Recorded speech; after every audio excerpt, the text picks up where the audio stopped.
darle al Rey, al Señor, a tu Maestro, a tu Mesías, al sabio, al docto, al íntegro, al puro, al santo, soberana gloria, soberana majestad, estamos delante de tu trono, porque este día tú lo escogiste para amarnos, para bendecirnos y para llenarnos de tu presencia. Hoy, soberano Rey, te damos gloria por tu palabra, por lo que nos enseñas, por tu guianza, por tu favor y tu poder. Y te entregamos a todos tus hijos, a todo tu pueblo que se conecta en el Espíritu contigo, Rey. Te entrego los de acá y los de allá, los del norte, los del sur, los del oriente y los del occidente, para que donde quiera que estén tus hijos, tu pueblo, tu palabra los alcance y los llene con tu presencia y cumpla tu propósito de vida eterna. Amén y amén. Pueden tomar sus asientos. Entonces, lo que vamos a ver hoy es un tema que espero que los que el domingo estuvieron, el sábado pasado y el domingo dimos enseñanzas acerca de todo lo que es las ovejas perdidas.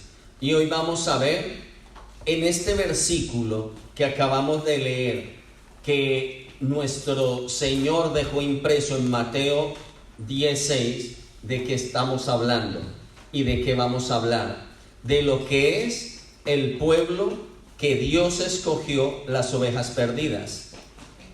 Pero vamos a ver ¿quiénes son esas ovejas perdidas? Muchos ya lo han captado el mensaje, otros aún les falta por captar el mensaje de quiénes son esas ovejas perdidas. Pero ahora vamos a ir a Juan, vamos a ir al libro de Juan, Mateo 15:24, el capítulo 15:24 de Mateo, capítulo 15 y el versículo 24. Me avisan cuando lo tengan. ¿Ya lo tienen? Y dice así la escritura: entonces Yahshua le dijo a la mujer, escúchenlo bien, me enviaron a ayudar a las ovejas perdidas de Israel, no a los gentiles. Wow. ¿Habían leído ese versículo? ¿Lo has entendido? Vamos a ver si lo has entendido. Mateo 15:24. Entonces Yahshua le dijo a la mujer, me enviaron a ayudar a las ovejas perdidas de Israel, no a los gentiles. Escúchenlo bien, este versículo se ha tergiversado mucho, porque resulta que hay personas que piensan o creen que los gentiles no merecen salvación y que Dios es como un Dios exclusivista o un Dios que hace acepciones. Y digamos que en este versículo muchos ven que Dios excluye. ¿Quién es gentil? ¿Dios debe excluir a los gentiles, sí o no? ¿Sí o no? Excluir, no tenerlos en cuenta, no darle la salvación, ¿sí o no? No. Piénsenlo bien, la respuesta. La respuesta, escúchenlo, es que Dios sí debe excluir a todo gentil, pero vamos a mirar en qué sentido. Todo el que es gentil es el que no es pueblo de Dios. Todo el que es gentil es el que es un goy o que no está bajo el pacto de Abraham, ni tiene el pacto de la circuncisión, ni tiene el pacto de las promesas de Dios, ni vive por ellas, ni las obedece. ¿Estamos? Entonces, cuando la palabra, la escritura nos dice gentil, nos está hablando de personas que no quieren saber de Dios y que están en contra del pueblo de Dios. ¿Lo ven?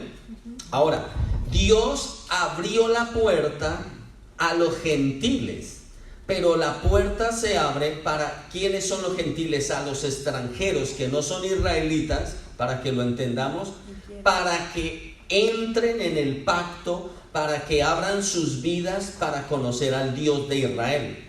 Entonces, pero algo que se ha mal enseñado o mal enfocado, no existen, escúchenlo bien, no existen israelitas cristianos, no existe, no puede existir. O se es cristiano o se es israelita. Si tú no eres israelita, ¿qué eres? Según este verso, gentil. Entonces, aceptar al Mesías, ¿qué es? Dejar de ser extranjero, gentil, cristiano, protestante, evangélico y volverme ¿qué? Israel. ¿Ven cómo no? Porque precisamente Mateo nos enseña en el capítulo 15 que el Mesías dijo: yo no vine, presten atención, ¿qué versículo era? El 24. Entonces el Mesías le dijo a la mujer: me enviaron a ayudar a las ovejas perdidas de Israel, no a los gentiles. ¿Y quiénes son las ovejas perdidas de Israel? Ahora vamos a empezar.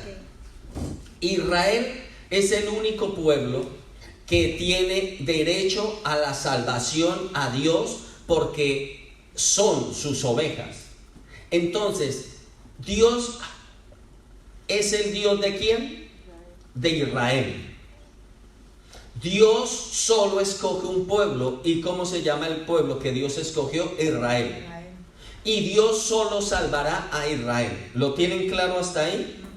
Pero lo que nosotros no nos han hecho entender, que está dentro de la escritura, es que todo el que acepta a Jesucristo o Yahshua HaMashiach, o sea, Jesucristo el Mesías, el que lo acepta y tiene que dejar, o ya por ende, por lógica, deja de ser cristiano, deja de ser musulmán, deja de ser de su nacionalidad, colombiano, uruguayo, peruano, de donde sea, deja de serlo y empieza Dios a verlo desde ese momento como su pueblo Israel. Amén. ¿Eso queda claro? O sea que, ¿cuál es el Israel de ahora? Nosotros. Tú eres Israel. Dios a ti te ve como Israel. Todas las promesas para Israel, Dios no retrajo sus promesas. Están, pero ahora vamos a ver. En el tiempo del Mesías ocurrió algo que es lo que nosotros no logramos muchas veces como discernir, ver, notar en la escritura. Porque el Mesías vino a la casa de Judá. ¿Qué quiere decir esto? Israel se dividió en dos. ¿Cuál fue la división? Dos tribus se llamaron las tribus del sur, se denominaron Judá, y es a los que se llaman judíos. Y las otras 10 tribus son las que se denominan las tribus del norte. Pero esas tribus del norte rechazaron ¿a quién? Al Dios de los ejércitos, a Yahweh. ¿Y qué pasó cuando ellos lo rechazaron? Que la maldición fue que serían esparcidos esas 10 tribus por todo el mundo. O sea que esas 10 tribus, si decimos que están esparcidas por todo el mundo, ¿dónde están ahora? Por todo el mundo. ¿Lo pueden entender? O sea que hay en el mundo miles y millones de personas que tienen sangre de judío del norte, de la tribu del norte de Israel, que tienen sangre en ellos, no lo saben porque Israel se mezcló con todo el mundo. Y por eso hay personas de Sudamérica, Norteamérica, del Caribe, de todos los continentes, que se hacen pruebas genéticas y en su sangre sale que tienen sangre judía. ¿Y eso qué enseña? Que entonces la palabra se hizo verdad. Y por eso hay personas que no saben por qué, buscan y nace en ellos una necesidad de conocer la escritura, y cuando conocen la escritura tienen una lucha porque quieren lograrla entender. y no quedan satisfechos y buscan entenderla. Lo único que eso nos puede dar es que la sangre israelita en nosotros que está gritando, busca a tu Dios. ¿Estamos hasta ahí? Ahora, entonces hay judíos que son de sangre, ¿vale? ¿Cuáles son los judíos? Pues los que están en Israel, son judíos de sangre. Pero las 10 tribus también son de sangre, pero mezclada con sangre gentil. ¿Qué es sangre gentil? Sangre de personas que no aceptaron o enemigos de Dios. Entonces, todo fue un plan de Dios perfecto, porque Dios sabía de la rebeldía que su pueblo iba a tener. Entonces fue un plan que el Señor realizó para que todo el mundo pudiera conocer a Él y pudiera acercarse un día. Ahora, una cosa sencilla, piénselo. Si Dios le da la promesa a Abraham en Génesis 12, ¿no? Y le dice a Abraham, vete de tu tierra y de tu parentela. Pero ¿cuáles son las promesas que le da Dios a Abraham? Piénselo por un momento. Le dio dos simbolismos exageradamente, parece que fueran exagerados y que no fueran posibles de creer. Le dijo, mira las estrellas, ¿cómo va a ser tu descendencia? Le dijo, tu descendencia, dijo, si puedes contar las estrellas, así va a ser tu descendencia, no las podrás contar. Esa es una forma. Ahora, la segunda. Tú, por ejemplo, con tu pareja, ¿podrías tener una descendencia como las estrellas? No. Ahora, ¿cuál es el otro símbolo que Dios le da para mostrarle eso? Le dice, mira la arena del mar. Y dice, como la arena del mar que no se puede contar, así será tu descendencia. Pero ahora eso no podía ser posible si Israel se hubiese mantenido en una localidad. No se hubiera podido cumplir eso, porque sería la nación de Israel y el mundo entero se perdería alrededor de él, y solo una nación a nivel mundial sería salvo. ¿Lo entienden? Pero Dios sabía que el pueblo, Dios conocía el corazón de Israel y dijo, yo los conozco, entonces voy a usar eso que conozco. La rebeldía la usó Dios, la obstinación, la carne, la pasión, lo que aprendemos de Romanos 8, Romanos 7, ¿no? Que nuestra carne tira al pecado. Dios usó eso para esparcir la semilla de Abraham, ¿por dónde? Por todo el mundo. Entonces hay dos casas, se llaman dos casas, la casa de Judá, que son los que han permanecido en Israel con la Torá, pero que además le han añadido muchas cosas a la ley de Dios. Y esas casas, y esa es la casa de Judá, y la otra, ¿cómo se llaman las 10 tribus? La casa de Israel. Entonces la casa de Judá son los judíos, y la casa de Israel son los israelitas. Y esas casas, la casa de Israel es la que está esparcida a nivel mundial. ¿Entendido hasta ahí? Ahora, cuando la casa del sur creó el judaísmo, y eso fue un error. La casa de Judá, las 2 tribus, crearon lo que se llama o se denomina hoy en día el judaísmo, que es una religión de hombres. ¿Por qué? Porque Judá empezó a obligar a los extranjeros que querían ser parte del Israel de Dios a seguir, ojo, ellos les decían, ¿acepten al Mesías? No, porque no creyeron en el Mesías. ¿Qué hicieron con el Mesías? Lo crucificaron, ¿no? Entonces ellos decían y se basaban en el tiempo en que el Mesías, Jesucristo, Yahshua, aterriza en la tierra. ¿Qué idea y cuál era cómo ellos trabajaban? Decían, ¿tú quieres ser judío? Y le decían, sí. Por ejemplo, a un gentil le decían, ¿quieres ser judío? Sí, yo quiero seguir. Entonces le decía, tienes que ir a la sinagoga, tienes que seguir nuestros ritos y tienes que convertirte a todas nuestras costumbres y ya eres salvo. Esa era la salvación que ellos predicaban. ¿Entendido?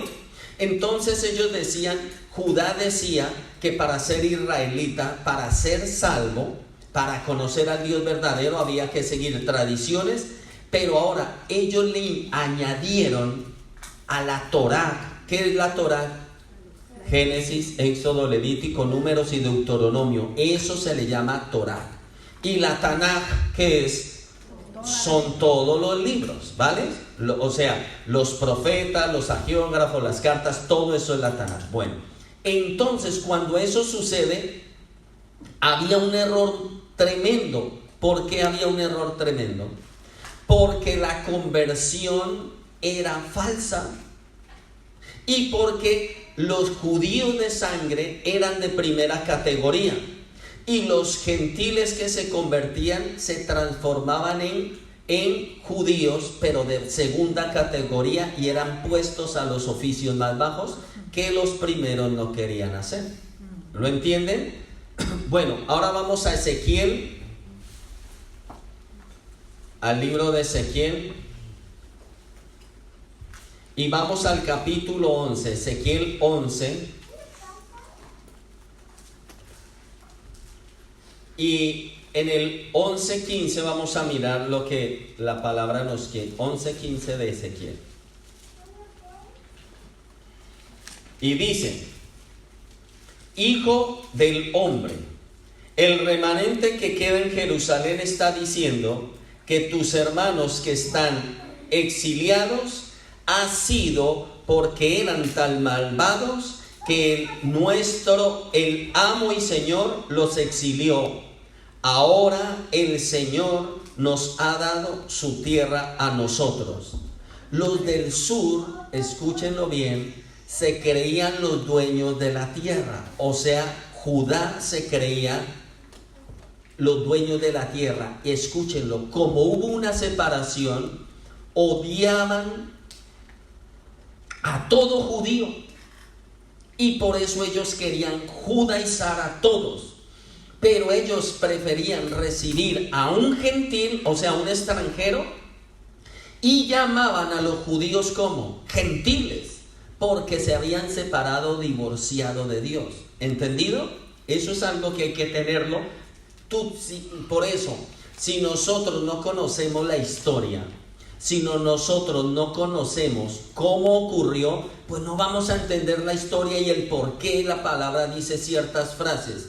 Entonces, como había esto, ¿qué hicieron ellos? Que ellos no toleraban y ellos decían, la tierra es nuestra, y ellos querían que nadie de los del norte fuera parte de ellos. Y ahí que empezó el conflicto entre Judá, o sea, entre los judíos, y el conflicto con Efraín. Y empezaron las guerras por la tierra. ¿Entendido? O sea, la guerra por las tierras es entre Judá y Efraín. ¿Eso queda claro? Por eso de allí que en el Nuevo Testamento los judíos decían, nosotros somos Israel, y no dejaban que los demás, nadie más pudiera ser. ¿Por qué no dejaban? Porque ellos decían, nosotros somos los que hemos permanecido fiel. Entonces crearon un cerco. ¿Y cuál fue el cerco que ellos crearon? Para filtrar que nadie pudiera ser de ellos. Entonces crearon y añadieron 613, ¿qué? ¿Cómo se le llaman? Los mitzvot. ¿Y qué son los mitzvot? Lo vamos a decir, unas normas, unos ritos, unas obligaciones. Y esos 613, apunte lo que luego preguntas. Esos 613 mitzvot eran el cerco de protección. ¿Y qué son? O sea que ellos le añadieron, si han escuchado que dice, en el Shabbat no te puedes amarrar los zapatos, no te puedes tensar el pelo, y así sucesivamente, no puedes llevar cargas, no puedes recoger agua, si se te cae un animal al pozo, déjalo morir. Todas esas cosas fueron la añadidura. ¿Y cuántas eran? 613. ¿Entendido? Añadiduras. ¿Y eso para qué lo hicieron ellos? para que el que viera esto dijera: wow, eso yo no lo puedo guardar, entonces mejor no quiero ser del Dios de Israel, no quiero ser, no quiero ser. Y eso es lo que se le llama judaísmo.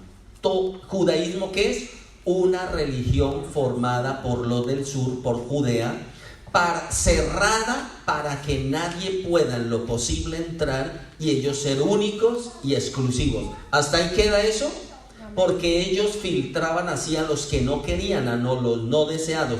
¿Y quiénes eran los no deseados para ellos? Sus hermanos del norte, los cuales ellos los veían, o sea, el Israel, las 10 tribus, ellos los veían como indeseables. ¿Ustedes no han visto que esos conflictos pasan muchas veces en casa con el hijo que se va? Y el hijo que se queda se cree el dueño y amo de todo, y si va a volver el otro hermano: no me toque, eso es mío, esa habitación es mío, el salón es mío, esa cámara es mía, ese ordenador es mío. ¿Lo entienden? ¿Y dónde tú puedes ver en el Nuevo Testamento esta historia? Niños, ¿dónde? En el hijo pródigo. En el hijo pródigo. El hijo pródigo es, por eso el hijo que quedó en casa, ¿quién es? Judá. ¿Y quién es las 10 tribus? El hijo pródigo que se fue.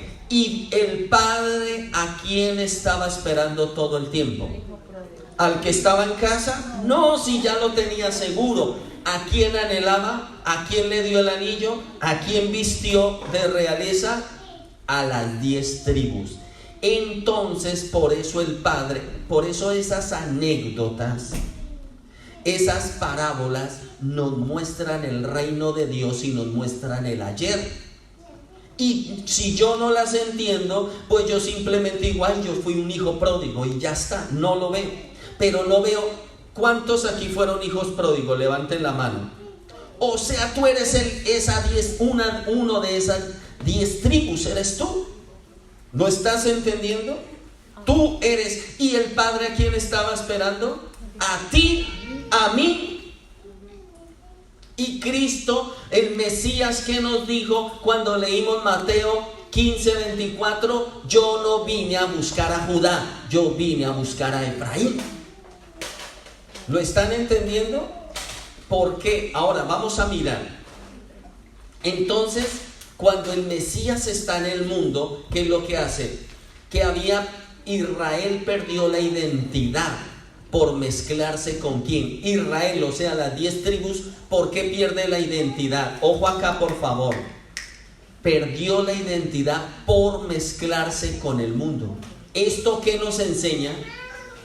¿Por qué tú y yo perdimos la identidad de que éramos pueblo de Dios? Porque nos vivimos mezclando con el mundo. ¿Cuál fue el pecado? ¿Cuál fue la razón de no conocer desde pequeños a nuestro Dios? Que nuestros padres todos se descarriaron a una y se mezclaron con el mundo. Y al mezclarse con el mundo, tú y yo nos olvidamos que Israel, que sangre de las 10 tribus estaban entre nosotros. Por eso el llamado hoy de Dios, ¿a quién es? A ti. Y te dice: tú eres mío, y tú no lo sabías. En mi hogar hubo, por ejemplo, eso fue un suceso que ocurrió. En nuestro hogar, cuando nuestros hijos lo descubrieron, lo entendieron, y Dios nos lo fue revelando, fue un hecho poderoso, porque cambió sus mentalidades. Porque mis hijos, por ejemplo, nacieron de una mujer virgen. Para los que no saben la escritura, un vientre virgen es una mujer son 2 formas: que no ha tenido relaciones, número 1, que no ha tenido relaciones con un hombre, eso es un vientre virgen según la cultura hebrea. Y la número 2, un vientre virgen es una mujer que, aunque esté casada y tiene su esposo y tienen relaciones, no puede dar a luz. O sea que es como estéril. Pues mi esposa era estéril. Y mi primer hijo vino por oración, por clamor, por buscar de Dios, y fue un milagro real, auténtico, que ocurrió en nuestra vida, que los médicos se cogían la cabeza y decían, no me casa. Y luego cuando quedó embarazada y dijeron, sí, ahí está el embrión, se está creando, me decían, pero puede que haya un aborto. Y era donde nosotros decíamos, no, Dios la sanó. Y luego ellos miraban lo que antes nos decían que estaba mal en el vientre de mi esposa y decían, lo raro es que ¿ustedes le hicieron algo? Nosotros, ¿cómo vamos a hacer algo? Decía, todo está perfecto, pero ellos tenían más miedo que nosotros, los médicos, y decían, no sé, esperemos. Y fue perfecto. Entonces, ¿qué nos hizo ver eso?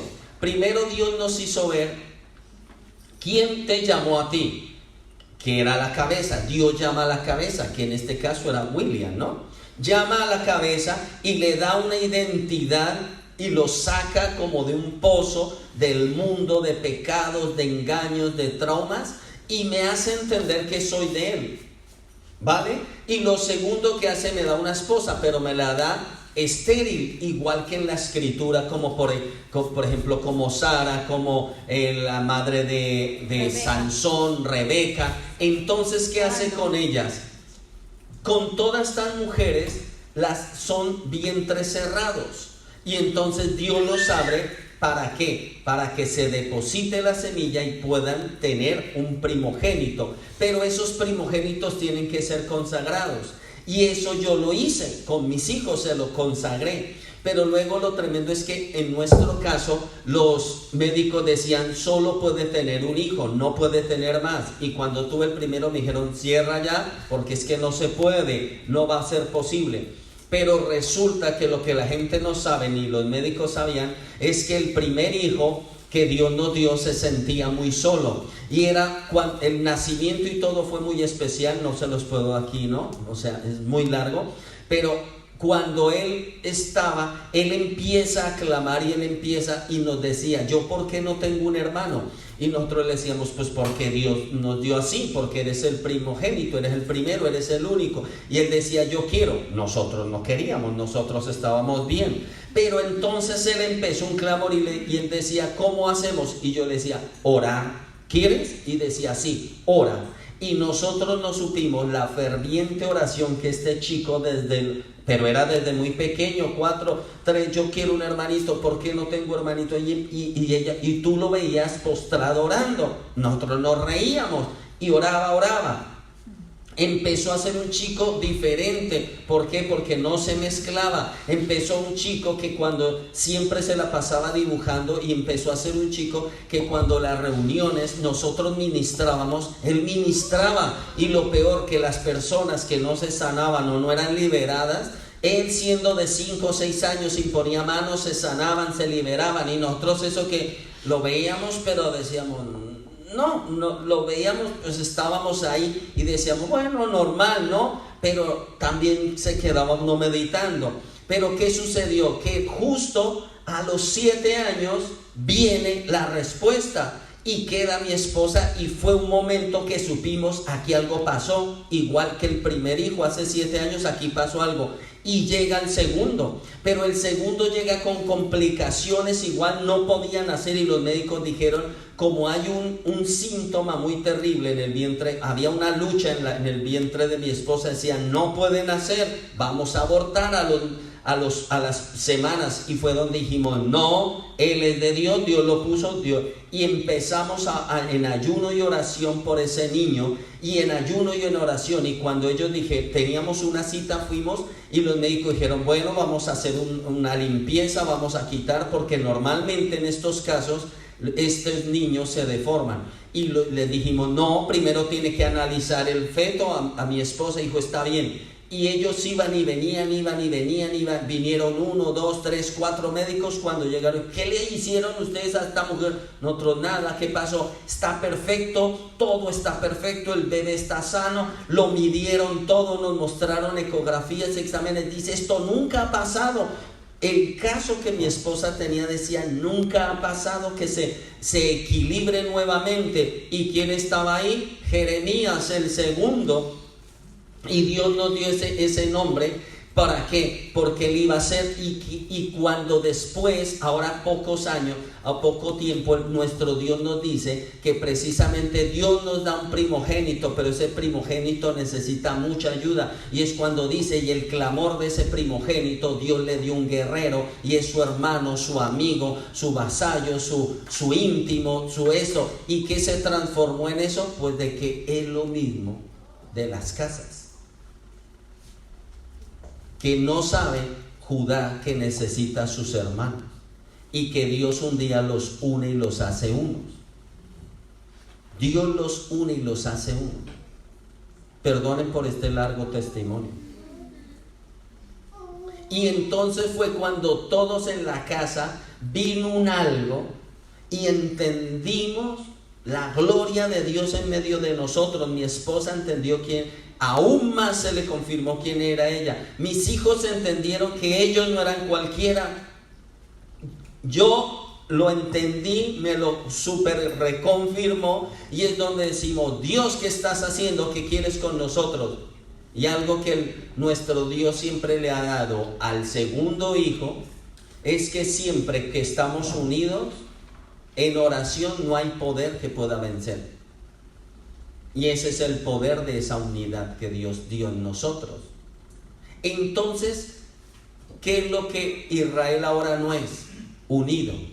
¿Y qué es lo que hay? División y competencia.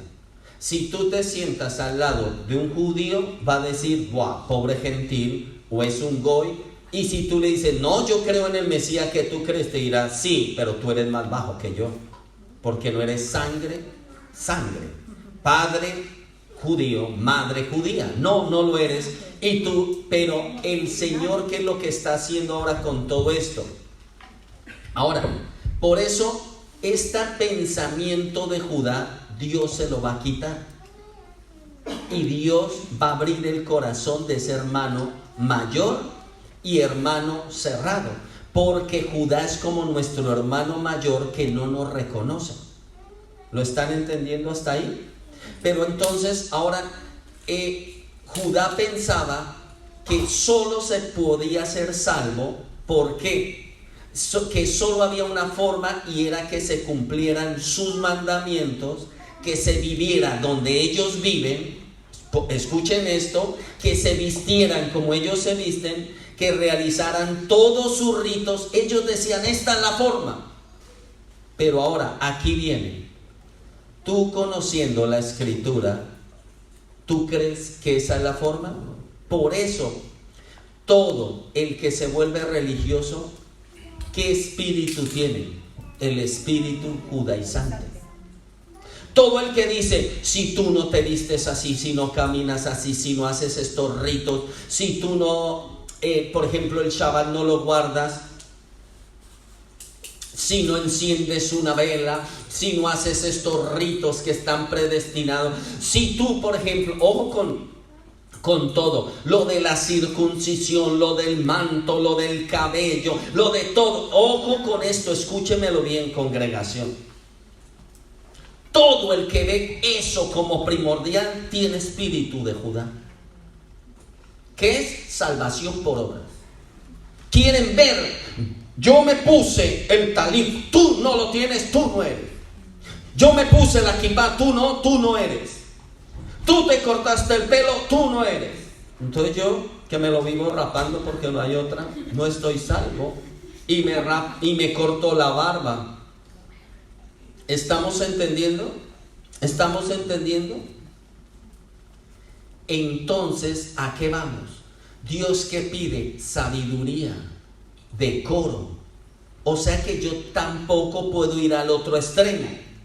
Vestirme como mujer, o una mujer vestirse como hombre, o andar con el pelo rapado por una mujer, un ejemplo, o los hombres con coletas, o los hombres con falda. No, pues como no pasa nada, o tatuarnos todo, ¿no? Llenarnos de piercing todo, como no pasa nada, ¿no? ¿Sí lo estamos entendiendo? Vestirme como algo que de genero daño y que todo el mundo dice, uy, yo no quiero ser como ese loco o esa loca, un ejemplo. No, porque eso es un desequilibrio. Si yo soy templo del Espíritu, si yo soy hijo de la realeza, ¿yo qué vengo a hacer? Príncipe real. Tú eres un príncipe. Por eso es lo que yo hablo, intento que el pueblo de Dios entienda, que cuando el apóstol Pablo dice, ¿no sabéis que soy real sacerdocio? Nación santa, pueblo escogido. Mucha gente, ¿cuántos repiten eso? ¿Y cómo se visten? Yo no estoy hablando de vestirse con marcas. Yo no estoy hablando de vestirse con relojes, con cadenas, todo eso tan absurdo y tan, que a mí me parece eso presuntuoso y me parece ridículo y demuestra más baja estima. O sea que la persona ni se ama y se quiere dar un valor porque esas cosas siente que le dan valor. No, yo estoy hablando de la palabra más hermosa: equilibrio. ¿Qué significa? ¿La palabra equilibrio está en la Biblia? Sí. Yo soy un Dios de orden. Orden es equilibrio.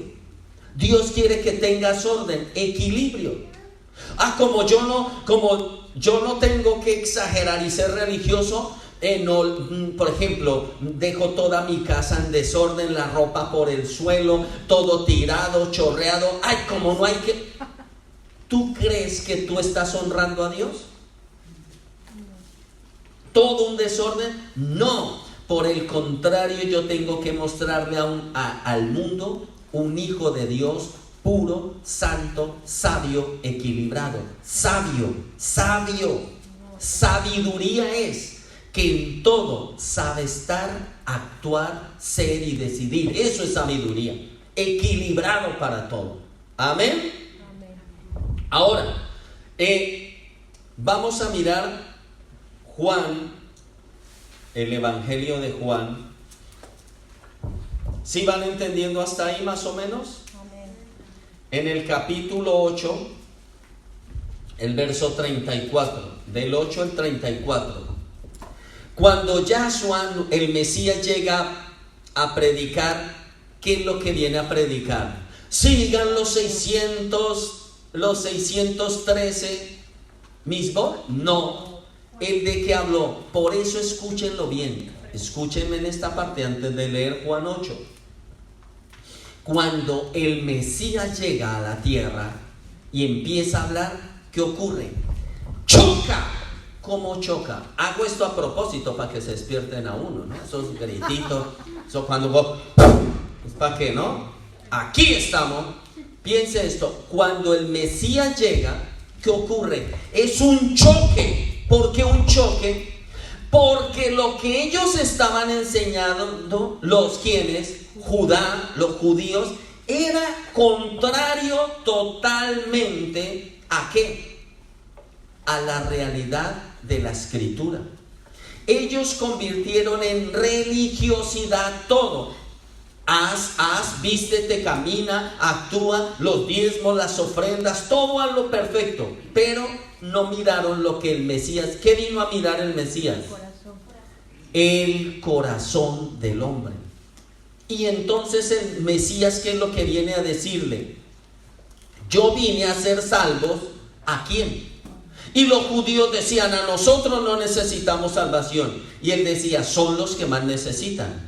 Pero yo no vine por ustedes, sino vine a los gentiles, a la casa, al Efraín que está perdido, yo lo vine a hacer. Por eso fue un choque doble, porque lo que es doctrinalmente, el Mesías no cambió la doctrina, sino vino a mostrar que no se entendía y no se vivía la doctrina. Y vino a mostrar lo segundo, que el pueblo en realidad que más necesitaba, ¿quién era?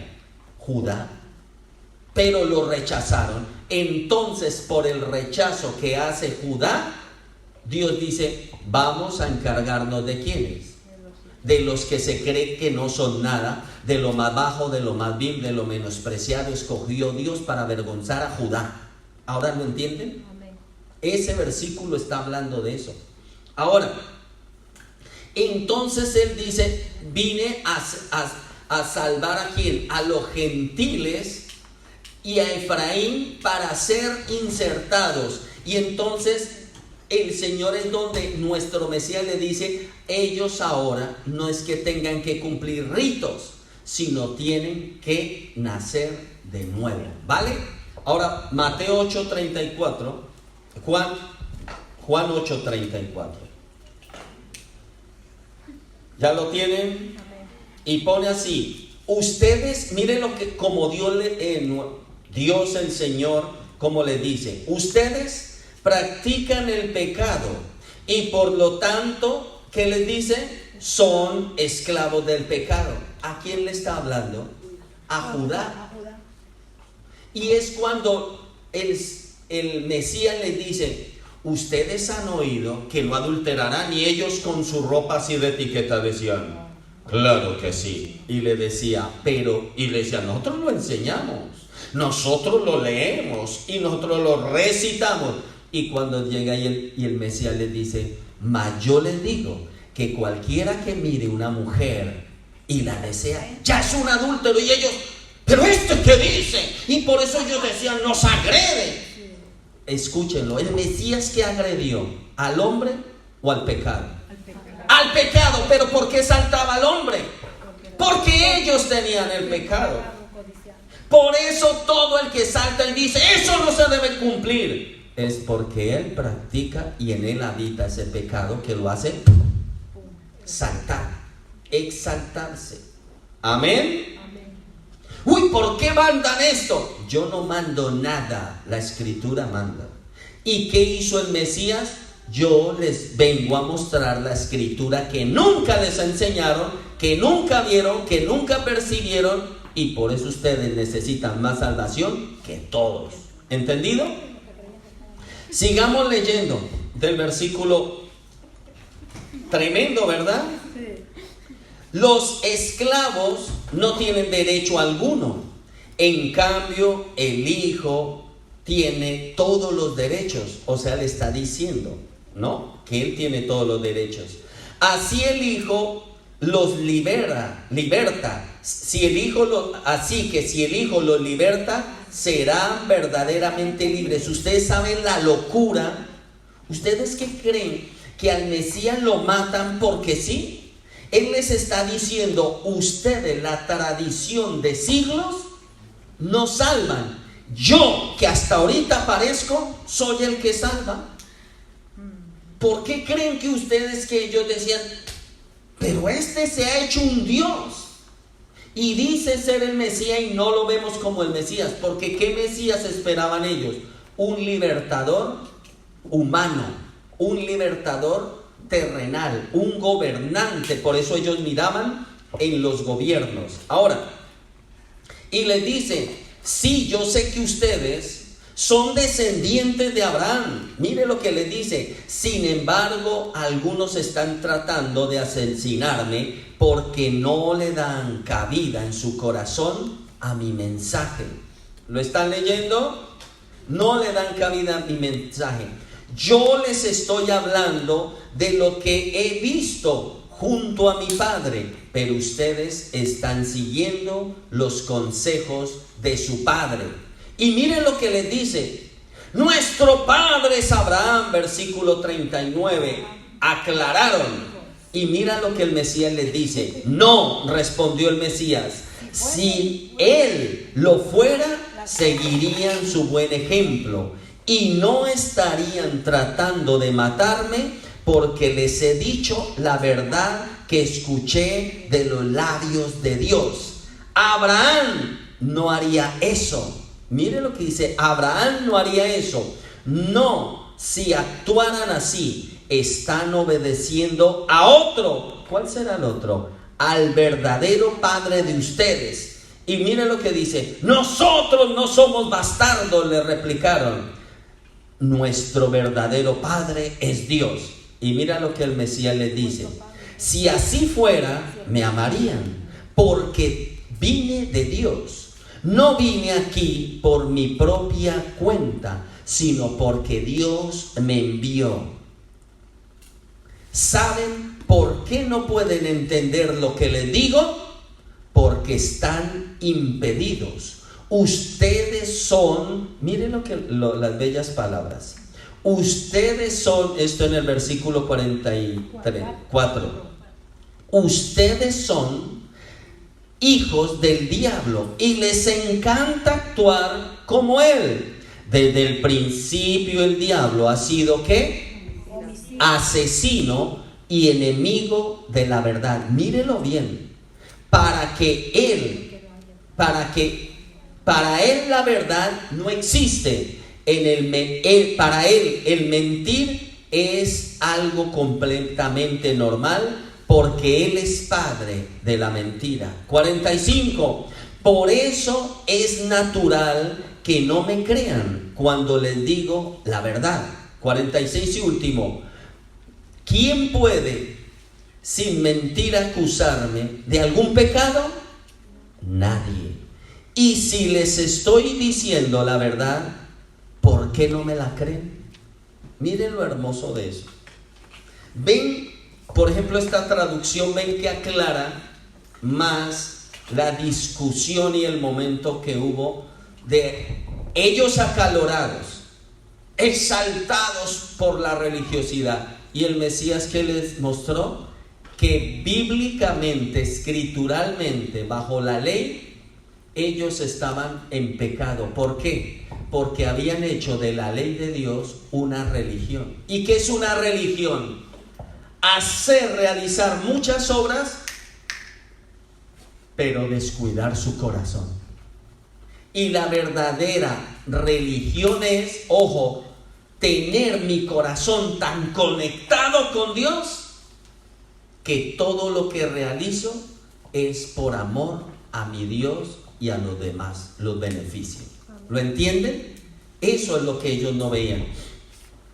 Ahora, con esto de Juan 8:34 al 36, bueno, ¿qué es lo que la Escritura nos está mostrando? Que uno puede ser fácilmente engañado, como lo fue Judá. Y hoy en día muchos lugares, muchas personas están siendo engañadas. ¿Y por qué están siendo engañadas? Están siendo engañadas por el solo motivo de que ven lo exterior de los demás y de ellos mismos y no miran ¿qué? Lo interior. ¿Estamos? Ahora, como Judá rechazó al Mesías, o sea a Yahshua, dirige los esfuerzos a las ovejas perdidas de la casa de Israel, pues que se habían olvidado que pertenecían a la descendencia de Jacob. Entonces por eso el Mesías todo lo enfoca ¿en quién? En la casa de Israel. ¿De quién? De Israel o Efraín. Vamos a Mateo 15:24.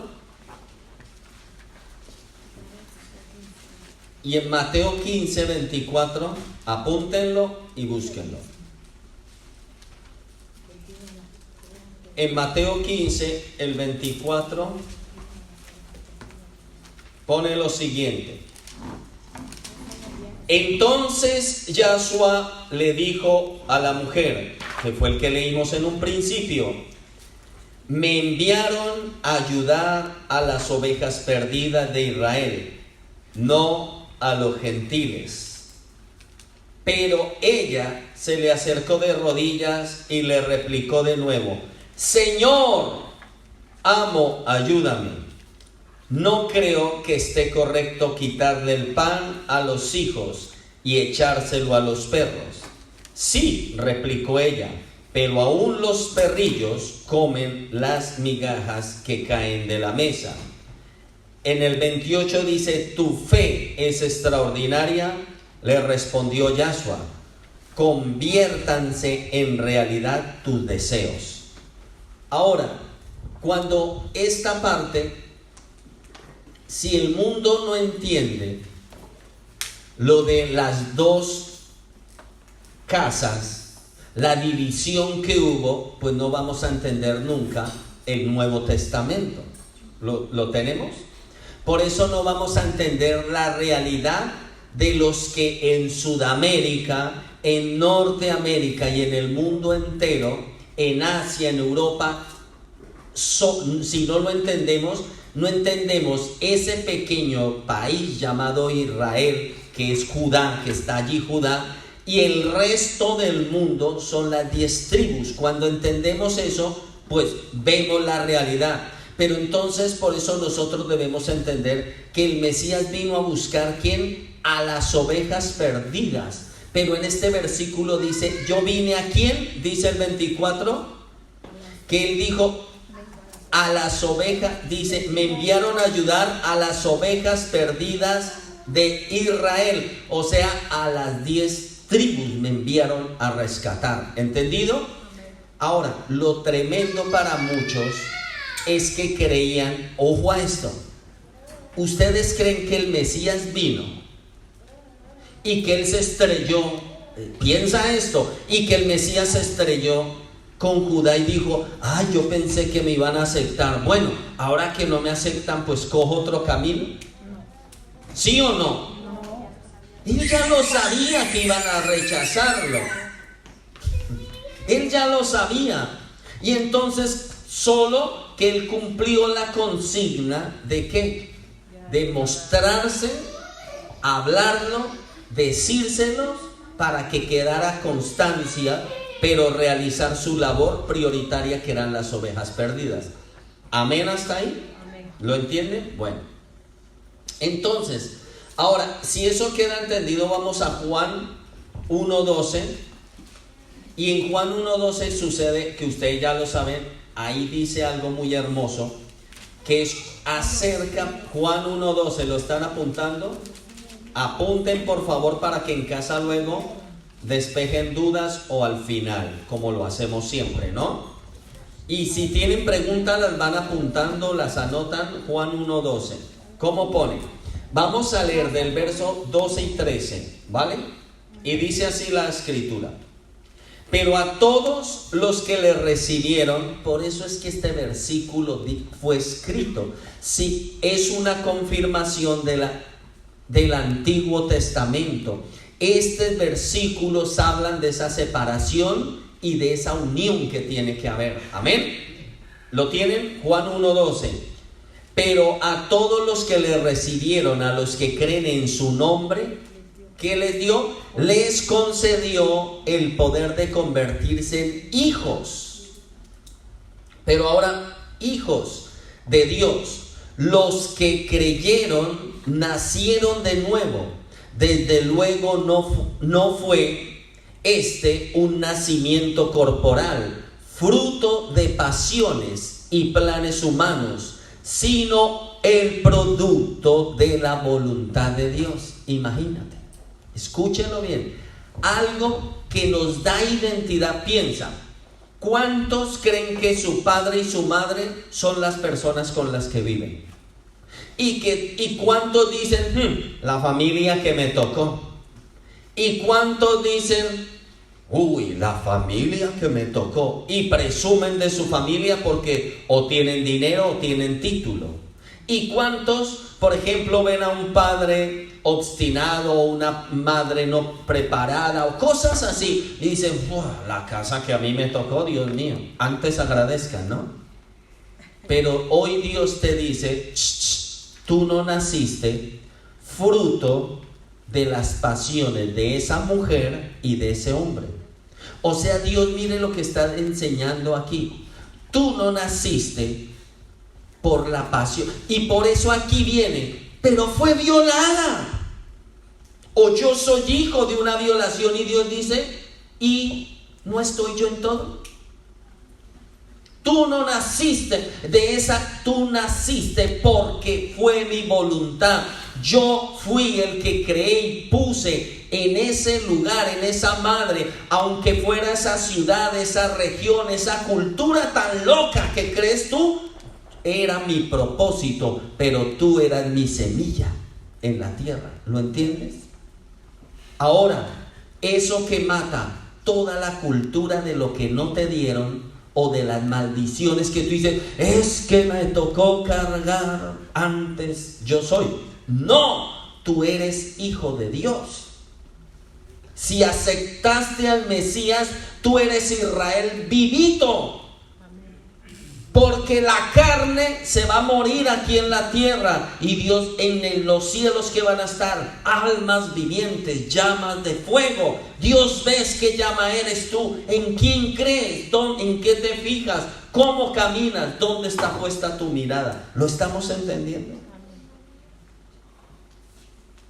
Ahora, esto que nos cambia, Dios con este pasaje te dice: tú no naciste del mundo, tú no naciste para el mundo, tú no eres de la carne, tú no naciste para la carne, tú eres mi imagen, mi semejanza sembrada, y tú eres el Efraín que yo vengo a rescatar.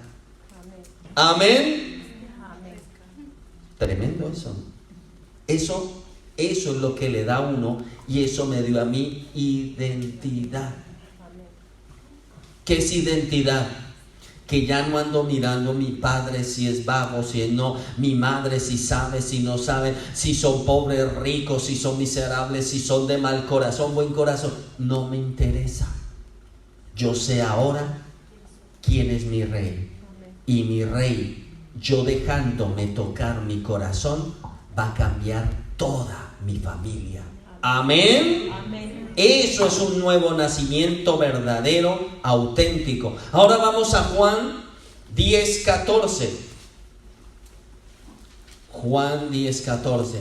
Si recibieron esta palabra, mis queridos, tú no naciste de la voluntad de hombres, tú naciste porque Dios te puso en ese tiempo, en ese día, en ese lugar. Amén. Amén. Juan 10:14. Y pone así la escritura. Del versículo 14 vamos a leer al versículo 16. Y dice: yo soy el buen pastor y conozco mis ovejas. ¿Y cuáles serán esas ovejas? Las que no nacieron de voluntad de hombre y las que se perdieron. Y ellas me conocen, de la misma forma que mi Padre me conoce y yo lo conozco a Él.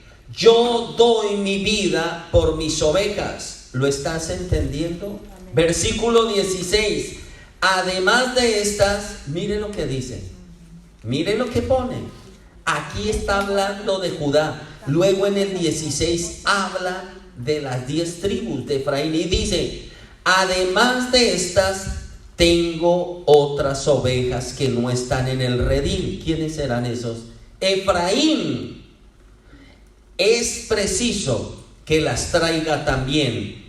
Y mire lo que dice de nosotros Efraín, las 10 tribus. Ellas obedecerán mi voz, y habrá un solo rebaño. ¿Y qué? Y un solo pastor. ¿Ven que al final hay unión? O sea, se reconcilia el hijo pródigo con el hijo que estuvo siempre en casa. Y los dos cambian y son uno para el Padre. ¿Lo estamos entendiendo? ¿Ven lo bonito? La palabra de Dios tiene, cuando dice tengo otras, son esas 10 tribus que no sabían. Por eso muchas personas buscaban quiénes son. Ustedes sabían que teólogos, exegetas, buscaban y decían: ¿cuáles son esas ovejas? ¿Por qué dijo tengo otras? A mí eso me pasó. Yo decía: ¿por qué dice tengo otras? ¿Quiénes son? Y yo decía, bueno, yo decía antes, los cristianos somos un rebaño, vale. Israel el otro, ¿y las otras quiénes son? Pero no lo había entendido, no lo había visto en la escritura, ¿no? Hasta que la palabra se va revelando poco a poco. ¿Pero por qué se va revelando? Porque uno vuelve a las raíces de la palabra, a la esencia, y porque Dios lo había establecido. Entonces, ¿qué es lo que va a hacer Yahshua, el Mesías? Unir las dos casas, unir los dos rebaños, como profetizó él en Oseas. En Oseas, ¿qué habla él? De una unificación que habrá, ¿no? Ahora, la casa de Israel fue divorciada, o sea, las 10 tribus fueron divorciadas de Dios, por lo que no había una ley, ojo, que no le permitiera a Efraín volver a ser parte del pueblo escogido. ¿Usted lo sabía? Que los teólogos no encontraban cómo, si había un divorciado, cómo podía volver a ser de nuevo injertado en la relación matrimonial. Busquen Oseas 1:9. Por eso es que la escritura toda es la que ella nos marca. Y si yo desecho el Antiguo Testamento, como dicen, o el Antiguo Pacto, ¿yo qué estoy desechando? Pues toda la escritura, porque yo no puedo quitarle ni añadirle a la escritura. Muchas personas le están quitando a la escritura cuando dicen, ojo, la maldición que hay en Apocalipsis 22 es que yo también deseche el Antiguo Pacto. Porque el Antiguo Pacto es la esencia de toda la escritura. Si yo quito el Antiguo Pacto, queme la Biblia, porque toda va pendiente y es fruto de la Torá, o lo que se llama Antiguo Testamento, ¿no? Ahora, en Oseas 1:9 vamos a leer lo que pasó. ¿Ya lo tienen? Oseas capítulo 1, versículo 9, y dice: y Dios dijo, llámalo Loami. O sea, ¿qué quiere decir eso? No mío, pues Israel no es mío y yo no soy su Dios. En Oseas, Dios le dice que a Israel, o sea, las 10 tribus, lo llamaré que no es mío, que yo no soy su amo, yo no soy su esposo, yo no soy su señor, yo no soy. Y si eso sucede, ¿cómo se puede cambiar eso? No hay forma. Ahora vamos a mirar Jeremías 3:8 para entenderlo. Jeremías 3:8.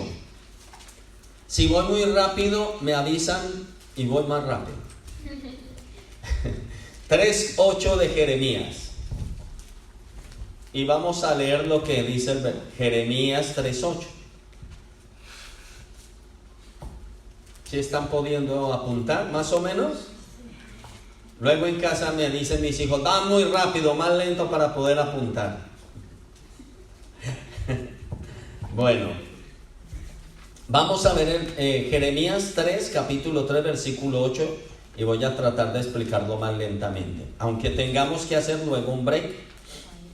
Pero no puso atención, aunque vio que yo me divorcié de la infiel Israel. Ahora también Judá me ha dejado y se ha entregado ¿a qué? A la prostitución, pues ha acudido a otros dioses para adorarlos. Wow.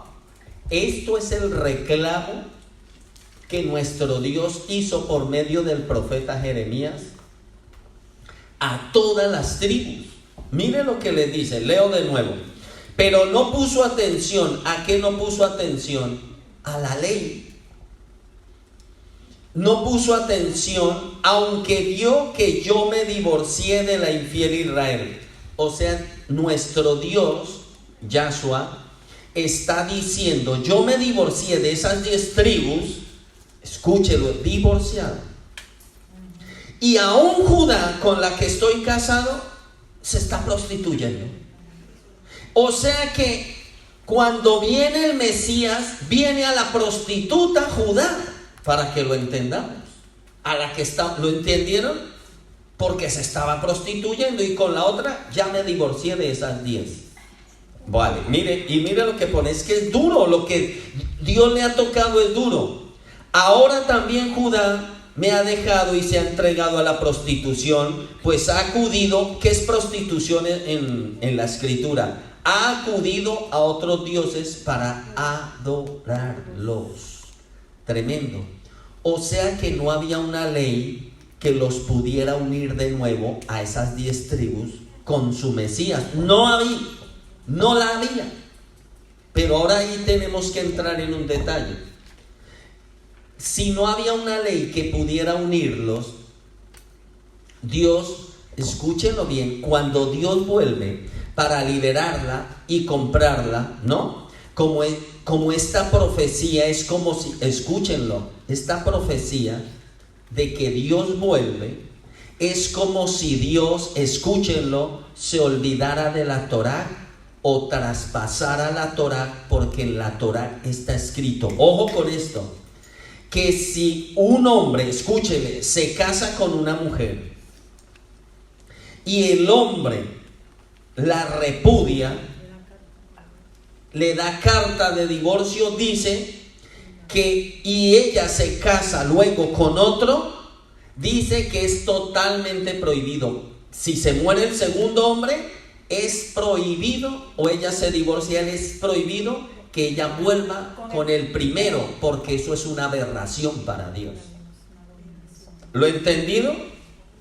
Y si viene el Mesías, ¿a qué está viniendo? A la prostituta y a la divorciada. Entonces, por eso, según los análisis, todo el mundo decía, pero entonces no puede haber salvación solo para Judá, no para Israel, porque Dios, ¿cómo va a saltarse la palabra? Pero eso nadie lo entendió hasta que vino el nuevo pacto. ¿Por qué? Con el Mesías, no, ni aún con el Mesías lo entendió la humanidad. Entonces parece que Dios se quisiera saltar su palabra, porque ¿cómo va a saltarla? Si se la salta, la incumple, porque dice que no puede volver con la que repudió, con la divorciada, porque ella se acostó con otras y se casó con otras. ¿Qué es casarse? Cuando yo peco y entrego mi corazón al mundo, eso es divorciarme de Dios. Cuando yo vivo durante años con el pecado, que es ser una adúltera, prostituta, o como aprendimos con Apocalipsis, una ¿qué? Ramera. O sea, aquí Dios nos dice, Israel se me divide en Dios. Una es ramera, que ya la perdí, y la otra que es una prostituta, o sea, aún la tengo, pero se me acuesta con otros, coquetea y todo, y va y se acuesta con otro. Imagínate cómo la humanidad le hemos pagado a Dios, cómo le hemos pagado a su amor infinito. Pero vamos a seguir, tenemos que seguir. Ahora vamos a Jeremías 3:1. Estábamos en el 8. Pero ahora vamos al 3:1. Y miren cómo se las voy a leer. Hay una ley según la cual quien se divorcia de la mujer que luego se casa con otro, no debe volver a tomarla, pues ella queda, escúchelo, mancillada. Pero aunque tú me has abandonado y te has juntado con muchos amantes, ¿sí ve que aquí está la sentencia y la promesa? Léalo, Jeremías 3:1. Aunque tú me has abandonado y te has juntado con muchos amantes, yo te he instado a que vuelvas a mí, dice el gran yo soy. ¡Wow! O sea que por eso los exegetas decían, los teólogos decían, Dios va a cometer un pecado porque se va a casar, como que está diciendo aquí con estos versículos, que se va a casar con la que se repudia, y eso es antiley, eso es antitorá, y eso no puede ser lícito. Pero nadie entendía cómo era. Entonces, algo que tú debes entender, que es la Torá. La Torá es la Biblia de toda la Biblia. Apúntalo. No me mires a los ojos, que mis ojos no escriben. Hay una ley que nosotros debemos entender. La Torá es la Biblia de todos los libros de la Biblia, para que quede mejor. La Torá es la Biblia de todos los libros de la Biblia. ¿Qué quiere decir esto? Esto yo se los he enseñado hace mucho tiempo, pero lo vuelvo a repetir. La Torá es la raíz de toda la escritura. Los profetas hablaron por la Torá, todos, grandes, medianos, pequeños. El Mesías, ¿de quién habló? De la Torá. La vino a mejorar, Acuérdense de Mateo 5, Mateo 7:5. Ahora, ¿y qué dice la Escritura? La Torá es la esencia y la raíz ¿de quién? De todos los apóstoles y de todos los que han creído en el Mesías y de nosotros.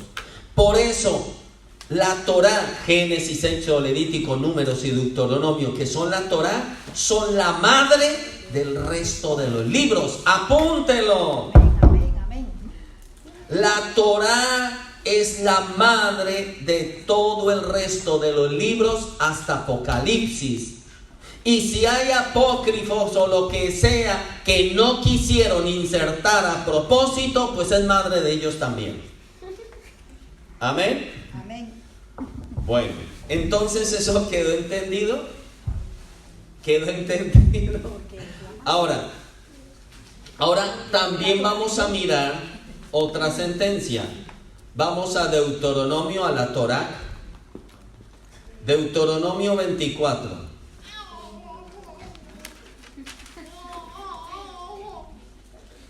Deuteronomio 24. Y vamos a mirar el verso 1. ¿Qué pone? ¿Y qué es Deuteronomio? A ver, si Jeremías en el capítulo 3:1 dio una ley, ¿de dónde la sacó Jeremías? Pues de la Torá. No puede ser propia ni inspirada. Tiene que tener una base en la Torá. Amén. Por eso quien estudia la Biblia, si no lo mandan sus estudios a Génesis, Éxodo, Levítico, Número y Deuteronomio, se puede dudar de tus deducciones, de tus análisis, porque la Torá es la base de todo lo que se enseña en cualquier otro libro de la Escritura. Amén. Por eso les doy Deuteronomio 24:1. ¿Qué pone? ¿Ya lo leyeron? Sí. Léalo por favor. Si un hombre se casa y halla en su esposa algo indecoroso que no le agrada, puede escribir una carta en que declara que se ha divorciado de ella. Punto. Le dará a ella la carta y la despedirá. En caso de que ella se case otra vez y el nuevo marido también se divorcie de ella o muera, escúchenlo, versículo 4.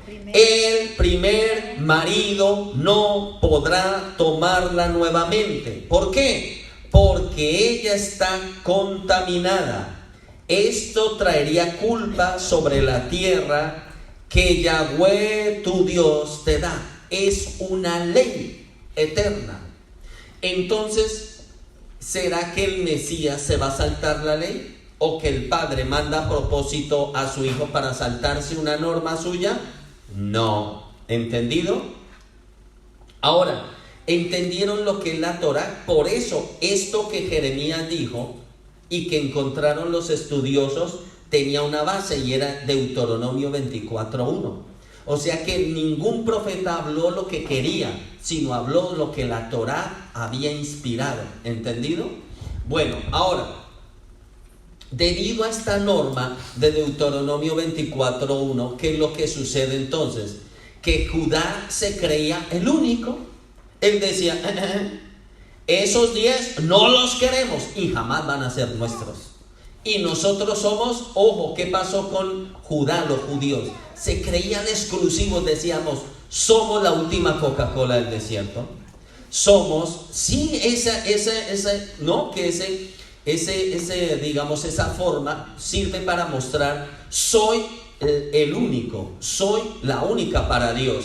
Pero entonces los judíos sabían bien de este versículo, de esta ley que estaba ahí, que el rechazo, pero ellos por eso que eran, escuchen, todo el que usa, ojo con esto, todo el que usa la Escritura para rechazar o hacer excepciones es un legalista.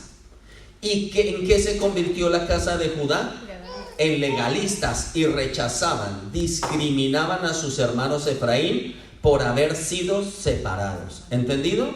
Y decían, no, ustedes son la ramera porque Dios se divorció de ustedes y ustedes no tienen nada que ver. Ahora, A los extranjeros que se unían a ellos al judaísmo, se les llamaban como prosélitos. Apunte, que luego andan preguntando después de la reunión. ¿Cómo se le llamaban a los que se unían, a los extranjeros que se unían al judaísmo? Los prosélitos. Y eran por eso considerados como ciudadanos de segunda categoría o de segunda clase. Vamos a Mateo 23 para que usted vea. Mire cómo y ahora, ¿el Mesías sabía esto? Obvio. Pero el Mesías cómo les hablaba y dónde se metió. Mateo 23. ¿Sí lo tienen? Mateo 23. Y vamos a leer el verso 15. Y dice: ay de ustedes, hipócritas. Mírenlo como les habla el Mesías. A mí me gusta porque hoy en día uno le dice a alguien: ¿sabes qué, hermano? Tú eres hipócrita. Y el pastor diciendo eso. Aleluya.